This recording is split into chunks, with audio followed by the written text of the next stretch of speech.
Once again, the Divre Torah is for the Hatzlacha of all the soldiers, as well as Refuah Shema for anyone who was injured in the war, and Ilu Nishma for all those who lost their lives.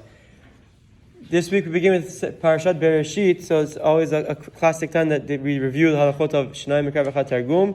There's Halacha, the Gemara and Brachot explains that a person is obligated to finish the parasha with the tzibur in the minyan on Shabbat.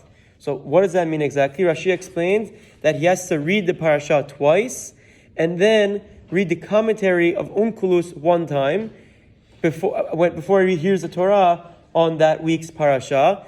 And the Halakha explains, the Rambam brings it down to Halakha, also the Shulchan Aruch as well. Halakha adds that not only is this an obligation, but even for Talmidei Chachamim, who are learning Torah regularly anyway, they too still have an obligation to review the parasha, read it in Hebrew twice, and then read it with Kulus one time, Shenayim Mikra ve'achad Targum, 2 times the Mikra, 1 time the Targum. Now there are many questions as to what you can and cannot do, what's the preferred order. There are many minhagim. There were those who would read 1 aliyah per day.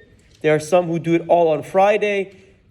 Well, those we can get into another time, but the most important thing is that there's an obligation to do so. That we have an obligation that even if you're learning Torah, even if you're an observant Jew, we have to make sure that we're reviewing the parasha, Shenayim Mikra ve'achad Targum, and 1 time the commentary, each and every day. Ideally, the Halakha explains that you should be reading the commentary of Kulus, the most original translation of the Torah.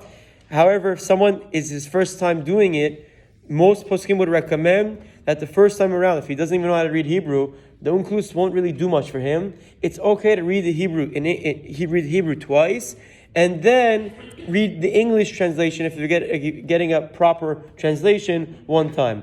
There's an argument whether or not that counts as the actual Targum, the actual translation, but nevertheless, it makes logical sense that anyone who's doing it for the first time or the second time that doesn't fully understand every pasuk in the Torah should put an emphasis on understanding it and reviewing it in English as well. But also not forgetting that the halakha dictates that one has to read it twice with Mikra, read the whole parasha twice, and 1 time the Targum. B'ezras Hashem, we only have Besar Tevot coming out of Israel.